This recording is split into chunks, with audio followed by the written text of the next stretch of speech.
నేను ఒకటి, గ్రామాలు దేశానికి పట్టుకొమ్మలు కాబట్టి అది సర్పంచ్ స్వయం ప్రతిపత్తి గల గ్రామాలు అవ్వాలి.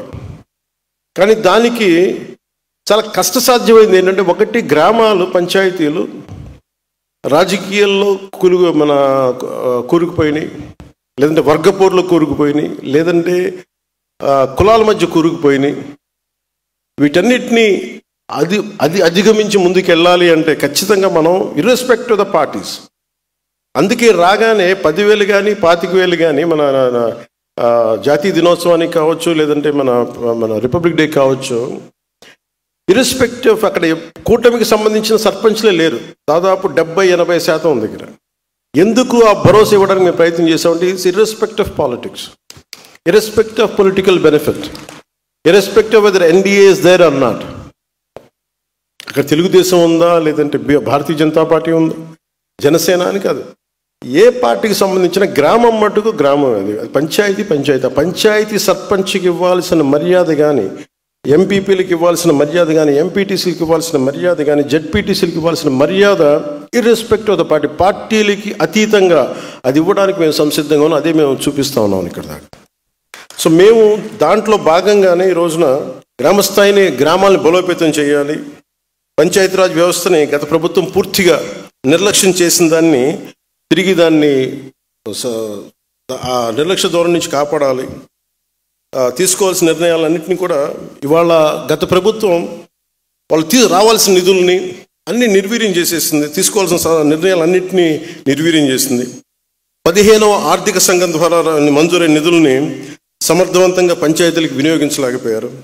అయితే మన ప్రభుత్వం వచ్చిన తర్వాత సకాలంలోనే 1,121 కోట్ల రూపాయలు నేరుగా పంచాయతీలకి బడ్జెట్ విడుదలలో ఉత్తర్వులు జారీ చేయడం జరిగింది. మన ప్రభుత్వం వచ్చిన రోజు నుండి ప్రతి అడుగు పంచాయతీలని బలోపేతం చేసే దిశగానే మనం ముందుకెళ్తా ఉన్నాం. సర్పంచుల ఆత్మగౌరవాన్ని పెంపొందించింది. ఇందాక చెప్పినట్టుగా జాతీయ పండుగలైనటువంటి స్వాతంత్ర మరియు గణతంత్ర దినోత్సవాల నిర్వహణకు మంజూరు చేసిన నిధుల్ని 100 నుండి 10,000కి మరియు 250 నుండి 25,000కి పెంచాం. మునుపటి ప్రభుత్వంలో ఉపాధి హామీ పథకం కింద గ్రామ అభివృద్ధిలో ఎలాంటి నిర్ణయాలు తీసుకున్నారు, ఎలాంటి పనులు జరుగుతున్నాయనే దానిపైన స్పష్టత ఉండేది కాదు. కానీ మన ప్రభుత్వం రాగానే ఉపాధి హామీ పథకాన్ని పారదర్శకంగా అమలు చేస్తూ సోషల్ ఆడిట్స్ చాలా సమర్థవంతంగా నిర్వహించడం జరిగింది. ఇప్పటి వరకు ఉపాధి హామీ పథకం కింద 46,94,000 కుటుంబాలకు చెందిన 75,23,000 మంది ఉపాధి ఇక్కడ కూలీ అని రాశారు. నాకు ఈ పదం కొంచెం ఇబ్బందిగా ఉంది.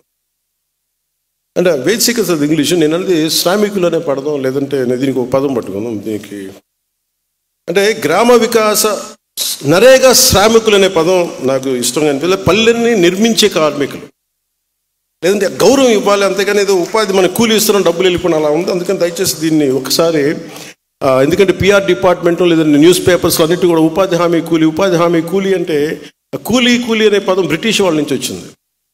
మనల్ని, భారతీయుల్ని, చైనీస్ని బయట తోటలో పనిచేయడానికి అది చాలా డిరగేటరీ టర్మ్.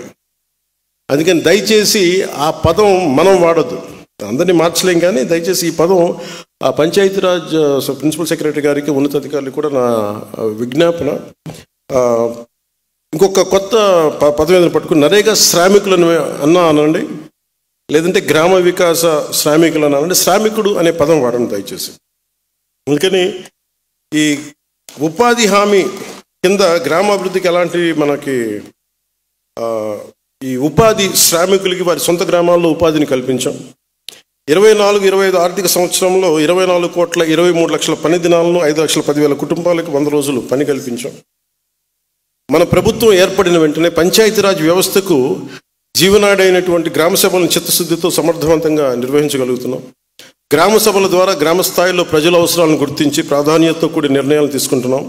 ఇలాంటి దృఢ సంకల్పంతో ఒక్కసారి 13,326 గ్రామ పంచాయతీల్లో గ్రామ సభలు నిర్వహించి ప్రపంచ రికార్డును కూడా మనం సాధించాం. గ్రామ సభల్లో తీసుకున్న నిర్ణయాలను పల్లె పండుగ ద్వారా పూర్తి చేసిన పనులు మీ దృష్టికి తీసుకొస్తాం. 4,000 కిలోమీటర్లు సిసి రోడ్లు నిర్మించాం. 21,564 గోకులాలు నిర్మించాం. 12,950 నీటి తొట్టులను, అంటే మనకి మూగజీవాలకు కావాల్సిన నీటి తొట్టుల్ని నిర్మించాం. 20,286 ఫామ్ పౌండ్స్ని తీసి మనం పూర్తి చేశాం. ఖర్చు చేసిన మొత్తం దాదాపు 10,669 కోట్లు. ఇదంతా ఒక సంవత్సరంలో, ఇంకా అవలా కరెక్ట్గా చెప్పండి 9 నెలలు. ఈ విధమైన పంచాయతీరాజ్ బలోపేతం కేవలం మైదాన ప్రాంతాల్లోనే కాకుండా గిరిజన ప్రాంతాల్లో కూడా పంచాయతీ విస్తరణం, అంటే పంచాయతీ extension to scheduled areas PESA దీని కింద బలోపేతం చేసే దిశగా మొన్నే అడవి తల్లి బాటని కార్యక్రమాన్ని ప్రారంభించాం. ఇందులో భాగంగా 1,005 కోట్లతోటి 601 అనుసంధానం లేని పర్టికులర్లీ వల్నరబుల్ ట్రైబల్ గ్రూప్స్ హ్యాబిటేషన్స్కు 1,069 కిలోమీటర్ల రోడ్లని కుటుంబ ప్రభుత్వం నారా చంద్రబాబు గారి నాయకత్వంలో మన ప్రధానమంత్రి నరేంద్ర మోదీ గారి సహకారంతో 1,069 కిలోమీటర్ల రోడ్డును కూటమి ప్రభుత్వం మంజూరు చేసింది. పంచాయతీరాజ్ వ్యవస్థల్లో పరిపాలనాపరమైన పునర్నిర్మాణం, ఇతర సంస్కరణలు తీసుకురావటం, డివిజన్ లెవెల్ డెవలప్మెంట్ ఆఫీసర్ పోస్టులని బలోపేతం, పరిపాలన పునర్వ్యవస్థీకరణ చేయడం జరిగింది. చాలా సమర్థవంతంగా సంస్కరణలు తీసుకొస్తున్నాం. అంటే చాలా కొన్ని ఏమో ఇబ్బందికరంగా ఉన్నాయి, కొన్ని ఒక ఆర్డర్లో లేవు. అందుకని ప్రత్యేకించి పంచాయతీరాజ్ బాగు కోరుకున్న చాలామంది వెంకటకృష్ణ గారు లాంటి అధికారులు కానీ, శశిభూషణ్ గారు లాంటి మన ఉన్నత అధికారులు కానీ వీళ్ళందరూ కూడా ఇది సమర్థవంతంగా తీసుకెళ్లి క్యాబినెట్ దాకా అప్రూవల్ కూడా జరిగింది. So it will be more transparent and more effective in future. Panchayati Raj is going to the most effective department in the Andhra Pradesh state. ఇంతకుముందు గ్రామ పంచాయతీల్లో ఆధారంగా గ్రేడింగ్ చేయబడేవి, కానీ ఇప్పుడు మన ప్రభుత్వం జనాభా ఆధారంగా గ్రేడింగ్ చేయబోతుంది. దీనివల్ల ప్రజలకి అవసరమైన కీలక సేవలు సమర్థవంతంగా అందేలా చేయగలుగుతాం. పంచాయతీరాజ్ మరియు గ్రామీణాభివృద్ధి శాఖ ఉద్యోగులు విధులు బాధ్యతలపై శిక్షణ ఇచ్చేందుకు వారి సమర్థతని సామర్థ్యాన్ని పెంపొందించే శిక్షణలో రాష్ట్రీయ గ్రామ స్వరాజ్ అభియాన్ ర్యాంకింగ్స్లో అంటే ఎక్కడ 24వ స్థానం గత ప్రభుత్వంలో 5 ఏళ్ల వాళ్ళ పరిపాలనలో ఇక రాష్ట్రీయ గ్రామ స్వరాజ్ అభియాన్ ర్యాంకింగ్స్లో మన 24వ స్థానంలో ఉన్నది గౌరవ ముఖ్యమంత్రి శ్రీ నారా చంద్రబాబు నాయుడు గారి నాయకత్వంలో గౌరవ ప్రధానమంత్రి శ్రీ నరేంద్ర మోదీ గారి నాయకత్వంలో మన రాష్ట్రం 24వ స్థానం నుంచి 9 నెలల్లో 2వ స్థానానికి తీసుకొచ్చాం. అంటే చిత్తశుద్ధి కనుక ఉంటే అత్యంత తక్కువ సమయంలో చేయగలం అనడానికి ఇదే నిదర్శనం. మన ప్రభుత్వం తీసుకొస్తున్నటువంటి సంస్కరణలు మరియు ఇతర చర్యలు ద్వారా ప్రేరణ పొంది గ్రామ పంచాయతీలు కూడా ఇప్పటి వరకు గత ప్రభుత్వం దాదాపు అయితే ఇంకా 600 కోట్లకి తక్కువ అనుకుంటా మనం వాళ్ళు ఇంటి పన్ను వసూలు చేయడం జరిగింది. కానీ మనం రాగానే 800 కోట్లు ఇంటి పన్ను వసూలు చేయడం జరిగింది. ఎవరిని ఇబ్బంది పెట్టకుండా స్వచ్ఛందంగా జస్ట్ వాళ్ళు ఇష్టపడి బాధ్యత ట్యాక్స్ కడితే 35% పెంచాం. ఇదే స్ఫూర్తిని కొనసాగిస్తూ పంచాయతీరాజ్ సంస్థల మరియు అటవీ శాఖ కలిపిన ప్రతి గ్రామ పంచాయతీల్లో కలుపు మొక్కల పెంపకం చేయాలని ప్రణాళిక సిద్ధం చేస్తా ఉన్నాం. ఇది ఎందుకు వచ్చింది నాకంటే రివ్యూ మీటింగ్స్లో దాదాపు కొన్ని వేలాది కోట్లు, దాదాపు 20,000 కోట్ల రూపాయలు మనం కలపని దిగుమతి చేసుకుంటుంది భారతదేశం. మన ఆంధ్రప్రదేశ్ కంటే చిన్న దేశాలు అవన్నీ. ఆంధ్రప్రదేశ్లో 4వ వంతుండే దేశాలు, 5వ వంతుండే దేశాలు ఎగుమతులు అంత డబ్బులు సంపాదించడం, మనకింత ఖాళీ భూమి ఉండి అన్నీ మనం బాధ్యత లేకుండా మనం వదిలేస్తున్నాం సహజ వనరులని. ఇవన్నీ దృష్టిలో పెట్టుకొని అసలు భారతదేశానికి విదేశ మారక ద్రవ్యం భారం తగ్గించాలంటే ముందు మనం కలపని ఇంపోర్ట్ చేయడం తగ్గించగలిగితే మనం ఎక్స్పోర్ట్ చేసే స్థాయిలోకి వెళ్ళాలని ఒక ప్రత్యేకంగా ఒక ప్రణాళిక సిద్ధం చేసి దాన్ని తెలియజేస్తే ఈ రోజున త్వరలోనే ప్రతి గ్రామం కూడా ఒకటి వాతావరణంలో మన పచ్చదనం పెరుగుద్ది చూడటానికి, 2 వాతావరణంలో ఉష్ణోగ్రత తగ్గుద్ది. అలాగే అది భవిష్యత్తులో మనకి చాలా అద్భుతమైన ఆదాయం కొంత మార్కు రాబోతుంది. అందుకని అలాగే వుడ్ సప్లై కావాల్సిన కలపకు కావాల్సిన మొక్కల పెంపకాన్ని మేము సిద్ధం చేస్తున్నాం. దాదాపు 20,000 కోట్ల విలువైన కలపని మనం తగ్గించుకున్నామంటే 20,000 కోట్ల రూపాయలు మనం సాధించగలం, అంటే మనం ఎక్స్పోర్ట్ చేయగలం. అందుకని ఇక్కడున్న సర్పంచ్లు కానీ, ఎంపీటీఓలు కానీ, మీరు ఎంపీటీసీలు కానీ, ఎంపీపీలు కానీ, జెడ్పీటీసీలు కానీ మీరు ఈ విధంగా ఆలోచించగలిగితే, మీరు సహకరించగలిగితే దాదాపు మీరు ఊహించుకోండి 20,000 కోట్ల రూపాయలు. నేను 2000 ఇంకొక 15 సంవత్సరాలకి మనకు 20,000 కోట్ల రూపాయల సంపాదన ఉంటుంది జస్ట్ కేవలం కలప ద్వారా ఒకటే. సో అందుకని దీన్ని ఒకసారి మీరు దృష్టిలో పెట్టి మీ సహకారం కావాలని మనస్ఫూర్తిగా కోరుకుంటాను. అలాగే అంతిమ లక్ష్యం గ్రామ పంచాయతీలను ఆర్థిక మరియు పరిపాలనా స్వావలంబన కలిగిస్తూ, అంటే ఎవరి మీద ఆధారపడకుండా స్వయం ప్రతిపత్తి కలగా స్వర్ణ పంచాయతీగా తీర్చిదిద్దాలి అనేది గౌరవ ముఖ్యమంత్రి శ్రీ నారా చంద్రబాబు నాయుడు గారి ఆశయమైన స్వర్ణాంధ్రాన్ని చూడటం, మరియు గౌరవ ప్రధాని శ్రీ నరేంద్ర మోదీ గారు కోరుకున్న వికసిత్ భారత్ మరియు ఆత్మనిర్భర్ భారత్ని సాధించడం, స్థానిక సంస్థలని స్థానిక ప్రభుత్వాలుగా మార్చడం. ఇది కొత్తది కాదు. ఈరోజు బేసిక్గా మనకి ప్రాచీన భారతం, మన వేదాల్లో కావచ్చు, కౌటిల్యుడి అర్థశాస్త్రం కావచ్చు, అక్కడి నుంచి కూడా ఎప్పుడు కూడా గ్రామాలని స్వయం ప్రతిపత్తి గల యూనిట్స్, అవన్నీ ఇండిపెండెంట్ యూనిట్స్, దేశానికి అవి మనకు బలం కలిగించేవన్నీ. సో మేము అందుకనే ఏం కోరుకుంటున్నామంటే పంచాయత్ షుడ్ బి ఎంపవర్డ్. పంచాయతీని బలోపేతం చేయాలి. ఏం చేయాలి దానికని చెప్పి ఇందాక మీరు ఆ స్టాల్స్ చూస్తూ ఉంటే అది మా ఎన్డీఏ ప్రభుత్వం విజన్. అది మీరు చూడగలిగితే దాన్ని వచ్చే 4 సంవత్సరాలు, ఇంకొక ఈ 3 నెలల్లో ఎంత శాతం మేము సాధించగలదని మేము అహర్నిశలు మేము కష్టపడడానికి మేము సంసిద్ధంగా ఉన్నాం.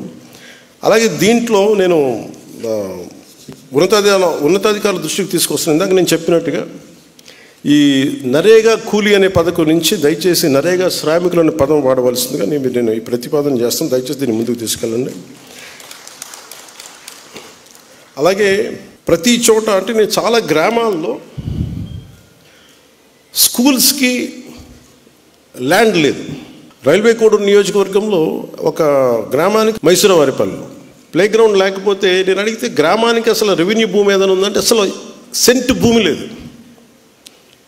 నాకు చాలా ఆశ్చర్యం కలిగింది. అసలు బేసిక్గా ఎంత ఉంది భూమి పంచాయతీల కింద, దీన్ని ఒకసారి ఆడిట్ చేయాల్సిన అవసరం ఉంది. ఎంత అన్యాక్రాంతమైంది దీని గురించి ఆడిట్ చేయాల్సిన అవసరం ఉంది. ఎందుకంటే మనకి భారతదేశం స్వయం ప్రతిపత్తి కావాలంటే, స్వయం ఎంపవర్డ్ పంచాయత్ జరగాలి అంటే we need people of great empowerment. భవిష్యత్తుని బలోపేతం చేయగలిగే కొత్త తరానికి మనం అక్కడ పునాదులు ఇవ్వలేని పరిస్థితుల్లో కనుకుంటే మనం రాజకీయ పరంగా లబ్ధి పొందొచ్చేమో, కానీ నిజమైన ఆకాంక్ష ఆ ఒక పల్లెలు చాలా బలోపేతం అవ్వాలి, అది దేశానికి అది ఒక వెన్నెముకలా ఉండాలి అనాలి అంటే ఏదైతే బేసిక్ ఉన్నాయో స్కూల్ పిల్లలకు సంబంధించి కానీ, గ్రామానికి స్వయం ప్రతిపత్తి కానీ, లేదా ఆర్థికంగా కూడా ఇవన్నీ ఉండాలి అంటే బేసిక్ భూమి రిసోర్సెస్ చాలా అవసరం. అవన్నీ కొంతమంది అన్యాక్రాంతం చేశారు. దీని మీద కంపల్సరీగా ఒక ఆడిట్ జరగాలి అని చెప్పేది నా ప్రగాఢమైన ఆకాంక్ష. దీన్ని కూడా ఉన్నతాధికారుల దృష్టికి తీసుకొస్తున్నాను. ప్రతి పంచాయతీలో ఎంత భూమి ఉంది, ఎన్ని బిల్డింగ్లు అన్యాక్రాంతం అయినాయి, ఎంత ఆస్తి మనుషులు అడ్డగోలుగా దోచేసుకున్నారు, దీని మీద మీరు దృష్టి, అభివృద్ధితో పాటు అవినీతి పైన కూడా మీరు చాలా బలమైన చెక్ పెట్టాలి మీరు. ఎందుకంటే ఇది ప్రజల సొమ్ము. ఇది దయచేసి ప్రజల సొమ్ముని అన్యాక్రాంతం కాకుండా, ప్రజల ఆస్తుల్ని అన్యాక్రాంతం కాకుండా కాపాడాల్సిన బాధ్యత ఉంది. మీకు ఎలాంటి రాజకీయ ఒత్తిళ్ళు వచ్చినా దానికి నేను అనేవాడు ఉన్నాను, నేను అండగా ఉంటాను. మీ అందరికీ ఉన్నతాధికారులందరికీ తెలియజేసుకుంటూ మీరు దీన్ని బలంగా ముందుకు తీసుకెళ్ళమని కోరుకుంటా ఉన్నాను. ఇంకా మనం ఇంకా బలంగా జరుపుకోవాల్సిన రోజును ఈరోజు నేను చాలా ప్రిపేర్ అయ్యి వచ్చాను. గత 2-3 రోజులుగా చాలా ఎక్కువ సమయం గడుపుదాం, దాదాపు ఒక ఈవినింగ్ దాకా గడుపుదాం అనేది ప్రతి స్టాల్లో అనుకున్నాం. అలా మీ అందరితో ఎక్కువ సమయం గడుపుదామని, ప్రత్యేకంగానే ఉందామని. కానీ దురదృష్టం మొన్న కశ్మీర్లో ప్రత్యేకించి టార్గెట్ చేసి మరి దాదాపు 30 మందిని చంపేయటం, చాలామంది క్షతగాత్రులు అవ్వటం, నా మనసుని చాలా కలిసి సగటు భారతీయుడిగా, నథింగ్ టు డూ విత్ దీని పాలిటిక్స్ సంబంధం లేదు. అది ఒక ఉగ్రవాది తోటా పేలితే కన్నీళ్ళు భారతదేశం నలుమూల వస్తాయంటానికి మన రాష్ట్రం కూడా నిదర్శనం. ఎక్కడో వైజాగ్లో ఒక రిటైర్డ్ బ్యాంక్ ఎంప్లాయ్ ఆయన ప్రాణాలు కోల్పోయాడు. ఎక్కడో కావల్లో ఒక యువకుడు చనిపోయాడు.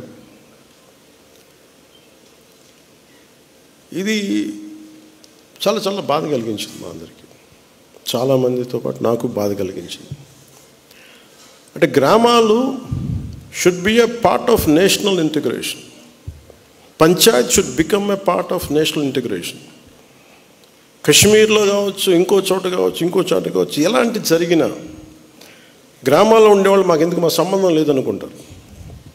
గ్రామాలు రాజకీయాలకు కావచ్చు, పొలిటికల్ పార్టీస్ కావచ్చు, కులాలకు కావచ్చు, వర్గాలకు కావచ్చు, దానికి ఫౌండేషన్ కింద కాకుండా జాతీయ సమగ్రతకి పట్టుకొమ్మల వాళ్ళు పంచాయతీలు.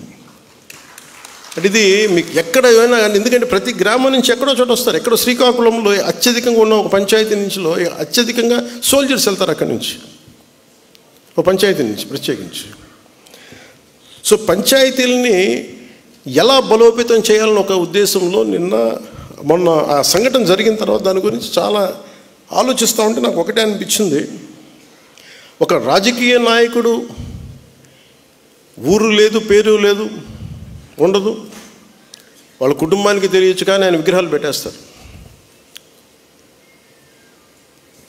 ఏదన్నా విగ్రహాలు పోతే గోల చేసేస్తారు. కానీ ఏ దేశం అయితే మనకు ఆధారం ఇచ్చిందో, ఏ దేశం అయితే నీకు భారతీయుడని ఉనికి ఇచ్చిందో, ఆ భారతదేశాన్ని స్మరించుకునే ఒక ఏ చిహ్నం లేదు, ఎలాంటి చిహ్నం ఉండదు, గుర్తుండదు. అందుకని నేను ఈరోజు నా ప్రతిపాదన ఉన్నతాధికారులందరికీ, శశిభూషణ్ గారికి కానీ, ఇక్కడున్న కమిషనర్ గారికి కానీ, అందరికీ అందరికీ ప్రతి పంచాయతీలో జాతీయ సమగ్రత ప్రాంగణం అనేది చాలా చాలా అవసరం. దాంట్లో జాతీయ సమగ్రత స్తూపం. అది మీరు 1000 గజాల్లో పెడతారా, ఎకరంలో పెడతారా, ఇంకెక్కువలో పెడతారా, ఆ పంచాయతీలను బట్టి కనీసం ప్రతి చోట 13,326 పంచాయతీల్లో 13,326 జాతీయ సమగ్రత ప్రాంగణాలు ఉండాలి. 13,326 జాతీయ సమగ్రత స్తూపాలు ఉండాలి.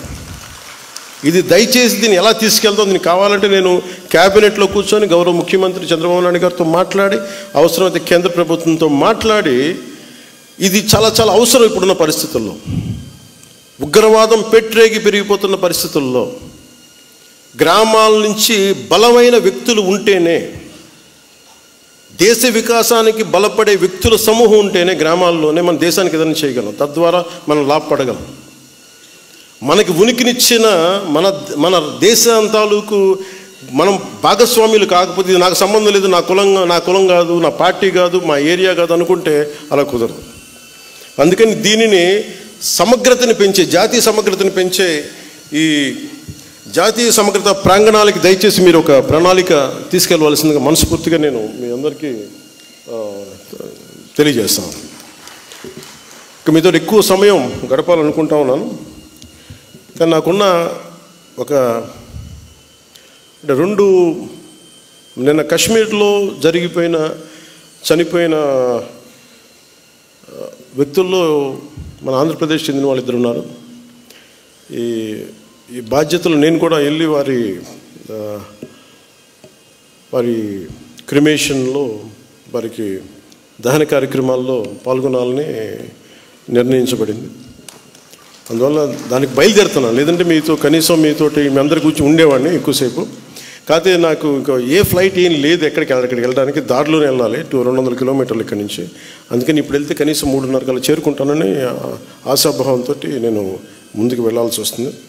అలాగే వైజాగ్లో ఎవరైతే చంపబడ్డారో ఉగ్రవాదుల దాడిలో, వారి క్రిమేషన్ కూడా వెళ్ళాలని నిర్ణయించడం అయింది. అందువల్ల ఈ రెండింటికి వెళ్ళాల్సింది కాబట్టి నాకు సెలవు ఇప్పించవలసిందిగా మీ అందరికీ మనస్ఫూర్తిగా కోరుకుంటున్నాను.